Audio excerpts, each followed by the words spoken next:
বন্ধুরা, aero India 2023 একটা ভীষণই সফল প্রোগ্রাম, যেখানে বিশ্ব জুড়ে বিভিন্ন দেশ থেকে তাদের সুরক্ষা উপকরণ ভারতে প্রদর্শন করার জন্য পাঠানো হয়। আর ভারত সেগুলোর মধ্যে অনেক সুরক্ষা উপকরণকে দেখে যেগুলো ভারতের খুবই পছন্দ হয়। কিন্তু এখন এই সবকিছুর মাঝে বিশ্ব জুড়ে ভারতের তেজসকে নিয়ে উৎসাহ বাড়ছে, কারণ যেভাবে ভারতীয় বায়ুসেনা তেজস ফাইটার জেটকে নিজের ঝুলিতে সামিল করবে, ঠিক ওইভাবেই এই বিমানের প্রতি বিশ্বজুড়ে বিভিন্ন দেশের ভরসা বাড়বে। সেই সঙ্গে এখন আমরা দেখতে পারি কিভাবে অন্তরাষ্ট্রীয় স্তরে লাইট কমব্যাট যুদ্ধ বিমান তেজসকে নিয়ে বিশ্বের অসংখ্য দেশ আগ্রহী রয়েছে। আর ভারতের সঙ্গে অনবরত আলোচনা করছে, যেখানে সবার প্রথমে মালয়েশিয়া, তারপর ইজিপ্ট এবং আর্জেন্টিনা তেজস ফাইটার জেটকে কেনার জন্য আলোচনা শুরু করে দিয়েছে। আর এই উদ্দেশ্যেই এখন দক্ষিণ আফ্রিকার এক দেশ তেজস ফাইটার জেটের ডিমান্ড রেখেছে, যা আফ্রিকার সঙ্গে সঙ্গে বিশ্বের অন্যান্য দেশগুলোকে অবাক করে দেয়। কারণ ওই আফ্রিকান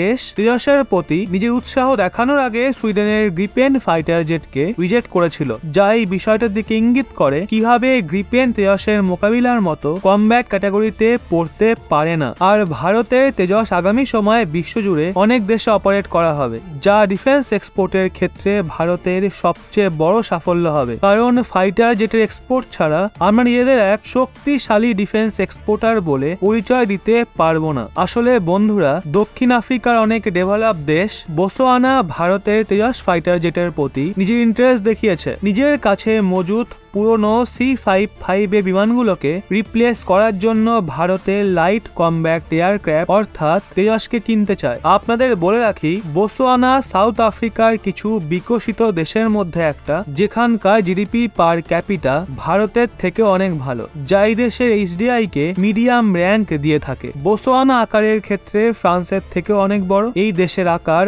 5,80,000 কিলোমিটার স্কোয়ারের থেকেও অনেক বেশি। ওদিকে এখানে মাত্র 26 লাখের মতো মানুষ থাকে। তা সত্ত্বেও এই দেশের অর্থ অবস্থা $17 বিলিয়ন, যেখান থেকে আপনি আন্দাজ করতে পারেন কত কম জনসংখ্যা এবং এত বেশি জিডিপি হওয়ার কারণে এই দেশের মানুষজন কত ভালোভাবে জীবন কাটাচ্ছে। সেই সঙ্গে বোতসোয়ানায় মজুদ ইনফ্রাস্ট্রাকচার এবং রাজনীতির স্থিরতাও অন্যান্য আফ্রিকান দেশের তুলনায় অনেক ভালো। বন্ধুরা, বোতসোয়ানা ভারতের থেকে 7500 কিলোমিটার দূরত্বে মজুদ রয়েছে, কিন্তু তা সত্ত্বেও এই দেশ সুইডেনের গ্রিপেনকে রিজেক্ট করে ভারতের থেকে তেজস কিনতে চায়। গ্রিপেনকে রিজেক্ট করার সবচেয়ে বড় কারণ এই ফাইটার জেটের দাম, যা ওই দেশের মানুষজন হজম করতে পারছিল না। যখনই সরকার সিদ্ধান্ত নেয় সে সুইডেনের থেকে গ্রিপেন ফাইটার জেটকে কিনবে, তারপরেই দ্রুত বোতসোয়ানাতে বিরোধিতা শুরু হয়ে যায়। এত দাম দিয়ে ফাইটার জেট কেনার কি মানে দাঁড়ায়, তাও আবার যখন এই বিমান লাইট ক্যাটাগরির। তারপর বোতসোয়ানা ভারতের থেকে তেজস কেনার প্রতি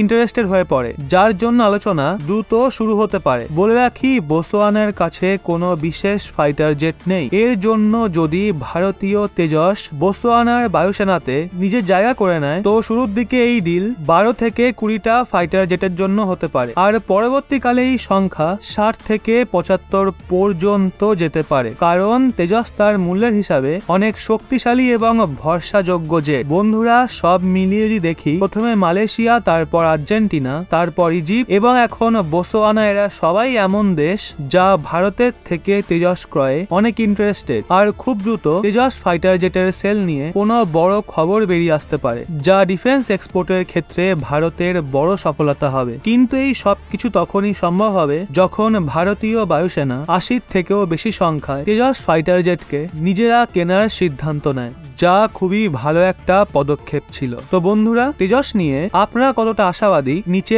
কমেন্টে অবশ্যই জানান।